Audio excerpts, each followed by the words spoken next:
I want to, and you may be a little bit personally different, but I want to emphasize you've done studies under grant issuances with NIH. I mean, you're a very, very competent, well researched, I'm using the term so you don't have to, physician, scientist, if you will, who's done a lot of deep, high quality research in this space. So you don't come about this lightly, but rather from a very studied perspective. Yeah, actually, I was part of the reason I went to chiropractic school. I thought that I was going to go into biomechanical research as part of that degree because my interest in that field is deep because of my own experience and my own knowledge that it's lacking in our space. And so, yeah, I got involved in research very early on with a lot of NIH funded, like big scale studies. And I am one for research. I think that we don't need to do things. You can do stuff anecdotally for a while, but then you need to start putting the pieces together. Say, okay, we see trends. We need to now prove this on a bigger scale. So I'm a huge fan of research in general. Yeah. One of the things that we've talked about offline is this issue that's been reported in the Wall Street Journal recently, and really over the last several years, with insurance companies buying clinical practices. And so they're now, insurance companies are directly employing physicians. And it's not gotten a lot of media attention. It's been kind of buried in the journal and not gotten a lot of attention in other places like Becker's and other well-regarded publications. And I'm sitting here thinking, holy cow, United now employs well over 50,000 physicians.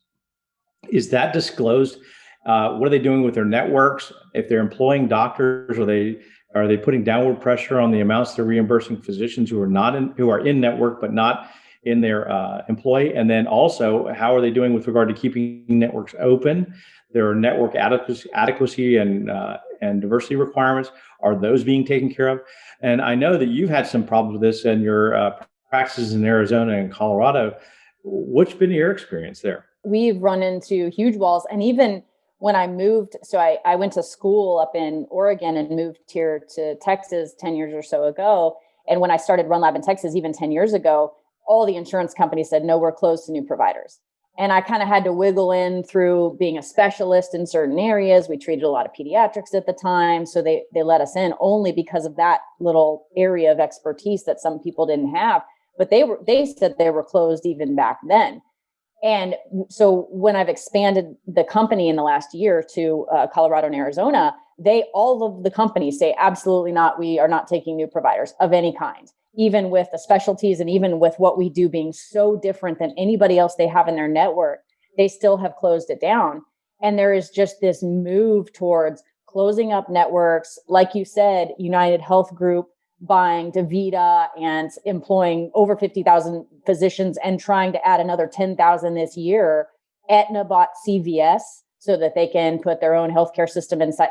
That whole move towards, especially Aetna and United Health Group, almost moving towards a duopoly is really, really challenging for people like us, because there are a lot of fee-for-service providers out there who aren't part of big hospital systems or aren't part of these managed care groups that are doing things, really great things for patients. And we aren't even an option for these patients that are part of these groups. They can't even choose us. And I think that, my observation, I don't know a lot about this stuff, right? I'm just a doctor trying to focus on patient care and building better systems to treat patients. And when we keep running up against these insurance companies saying, oh, I'm sorry, we don't want you as part of our group, or like United Healthcare did in 2017 and went to a per diem rate and started paying us $65 a visit, no matter how long we spent with the patient, that kind of stuff puts us out of business as these little, essentially small fee-for-service providers. And so I've stepped back from it as I'm learning more about what's happening, and some of the veil is coming up about what's going on behind the scenes with all of this stuff. And as I'm trying to learn about it, I think, well, on the outside, perhaps people would think this is maybe good, because we need a revamping of the healthcare system. We need some cost control, because you've got these physicians overbilling so that they get paid what they're worth. And then it just creates this mess on the back end. So you kind of think, well, maybe this is good.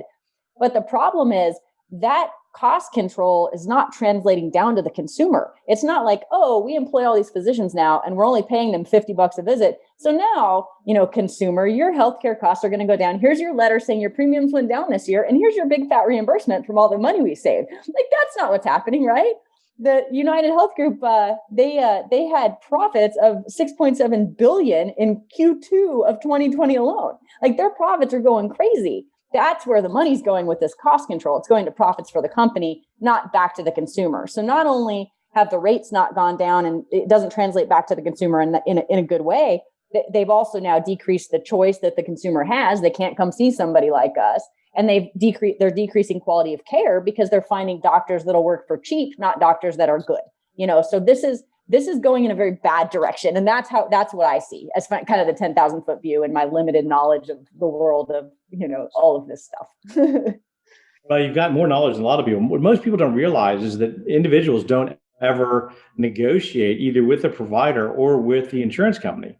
Most people get their insurance through the employer. The employer gets it through a broker who gets it from the carrier, who negotiates with the state. Yeah. And so they have a committed loss ratio under state law. And so what they're doing is they're managing to the loss ratio. It used to be that the loss ratio was 94%.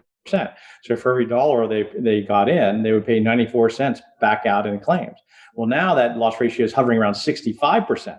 And the difference is admin and profitability. So that's a problem.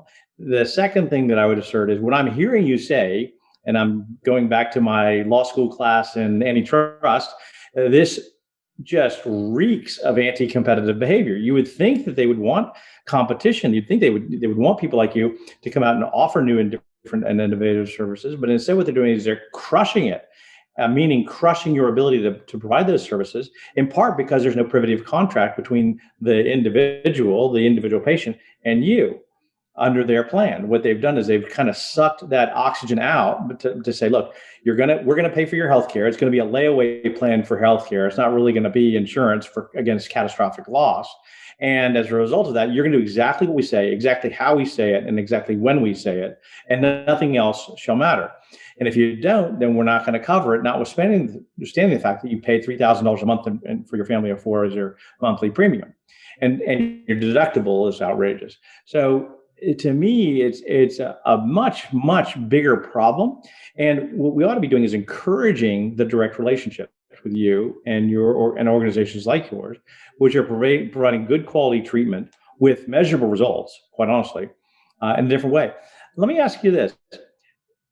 So obviously that's one behemoth of an issue, but there's another question, which is HSAs, health savings accounts. Now, if you used money out of your HSA, you would have a beneficial payment structure.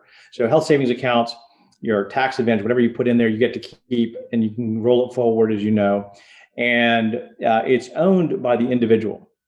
And whatever money in there, if you invest it, whatever interest it owns, or whatever dividends it pays, or whatever equity increases that accrue back to that individual's account. And you can roll it from one year to the next into perpetuity. And if you pass away, you can will it to your spouse. Now, I would like to see it be willed to your children or your grandchildren, but nonetheless, right now it's just to your spouse. So, but if you paid for your service or a service is not covered, you have the benefit of tax advantaged dollars going to the payment structure. But the bad thing is you don't get to count that against your deductible because it's not covered by the insurance plan. So it's a little bit of a tweener, but it seems to me that some help would be provided to the individual if we at least have HSAs expanded so you can put more money into your HSA if possible. Does that make sense? Yeah. And I'm a big fan of HSAs too, because people can use them. They can get the care they need. They can go to specialists if they need it. They can go to a place like ours. I'm a fan of HSAs. And like you said, rolling over, I mean, you're putting money in. I feel like you put so much money into paying for insurance benefits. And then if you're healthy, which is what they want, you never really see the rewards of that. But with an HSA, at least you can get the preventative care, because that's where the system really falls apart a lot of times, is that they don't want to pay for places like ours because we're considered preventative. And that is just not the way the healthcare system is set up. They want to, if you have an owie, they want to rub on the owie or they want to cut on it, but they don't want to stop you from getting the owie in the first place, And I think that's where we fall apart. But with HSAs, that's something that we can actually focus on is preventative care. And so, yeah, I'm a fan of HSAs too.